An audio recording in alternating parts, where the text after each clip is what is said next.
Assalamualaikum warahmatullahi wabarakatuh. Perkenalkan, nama Ibu adalah Yunihar Hairunisa. Ibu adalah guru mata pelajaran Bahasa Indonesia di salah satu sekolah menengah pertama yang ada di kota Banjarmasin. Pembelajaran kali ini kita akan membahas bab 2, yaitu tentang memahami dan mencipta cerita fantasi. Dengan KD, mengidentifikasi unsur-unsur cerita yang dibaca dan didengar. Setelah mempelajari materi ini, Ibu harapkan kalian dapat mengetahui apa itu cerita fantasi, ciri cerita fantasi, jenis cerita fantasi. Nah, sebelum kita masuk ke pembelajaran selanjutnya, buku yang Ibu gunakan yaitu buku paket Bahasa Indonesia edisi revisi 2017 seperti sudah jelas. Sekarang kita lanjutkan ke materi yang akan kita pelajari hari ini, yaitu mengidentifikasi unsur cerita fantasi. Pernahkah kalian mendengar kata fantasi? Pernahkah kalian melihat atau mendengar cerita fantasi?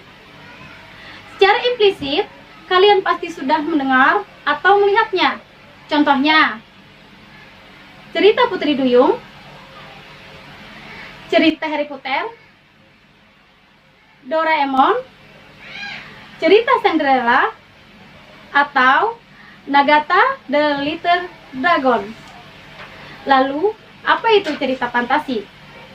Cerita fantasi adalah cerita sebuah genre cerita fiksi yang berbentuk imajinasi, khayalan, angan-angan yang diciptakan penulis, diceritakan dalam sebuah alur cerita. Kemudian ciri umum cerita fantasi yang pertama, ada keajaiban, keanehan, dan kemisteriusan. 2. Ide cerita. Ide cerita terbuka terhadap daya hayal penulis, tidak dibatasi realitas atau kehidupan nyata. Dengan tema cerita magic, supernatural, atau futuristik. 3. Menggunakan berbagai latar, lintas ruang, atau lintas waktu. Peristiwa yang dialami tokoh terjadi pada 2 latar, yaitu latar yang masih ada dalam kehidupan sehari-hari dan latar yang tidak ada pada kehidupan sehari-hari. Rangkaian peristiwa menggunakan berbagai latar yang menerobos dimensi ruang dan waktu. Kemudian yang keempat, tokohnya unik atau memiliki kesaktian. Tokoh dalam cerita jenis ini bisa diberi watak dan cerita yang unik yang tidak ada dalam kehidupan sehari-hari. Tokoh memiliki kesaktian tertentu. Kemudian tokoh juga mengalami peristiwa misterius yang tidak terjadi pada kehidupan sehari-hari. Yang kelima, bersifat fiksi. Cerita fantasi bersifat fiksi, bukan kejadian nyata. Yang terakhir, yang keenam, bahasa. Bahasa yang digunakan variatif, ekspresif, dan menggunakan ragam percakapan, bukan bahasa formal. Nah, ada berapa jenis cerita fantasi? Jenis cerita fantasi berdasarkan kesesuaiannya dalam kehidupan nyata ada 2 kategori, yaitu yang pertama, cerita fantasi total dan cerita irisan. Cerita fantasi total, semua yang terdapat pada cerita tidak terjadi dalam kehidupan nyata. Contohnya, seperti yang ada di buku paket Bahasa Indonesia, Nagata the Little Dragon.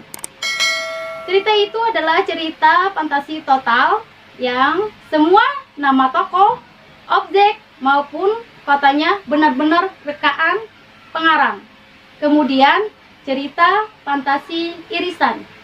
Cerita fantasi tetapi masih menggunakan nama-nama dalam kehidupan nyata. Berdasarkan latar cerita, cerita fantasi juga dibedakan menjadi 2 kategori, yaitu Yang pertama, cerita fantasi sejaman, dan yang kedua, lintas waktu. Latar sejaman berarti latar yang digunakan satu masa, yaitu masa kini, masa lampau, atau masa yang akan datang. Latar lintas waktu berarti cerita menggunakan dua latar waktu yang berbeda. Misalnya, masa kini, waktu yang berbeda dengan zaman prasejarah, masa kini, dan 40 tahun mendatang. Nah, bagaimana? Apakah kalian mengerti?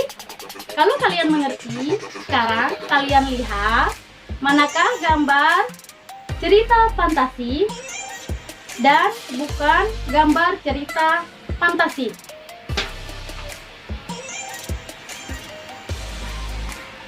Dan manakah gambar cerita fantasi total dan yang mana gambar cerita fantasi irisan.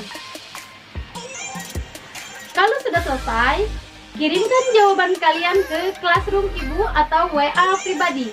Ditunggu ya. Sampai di sini dulu pembelajaran kita. Mohon maaf jika terdapat kesalahan dan kekurangan. Ibu akhiri.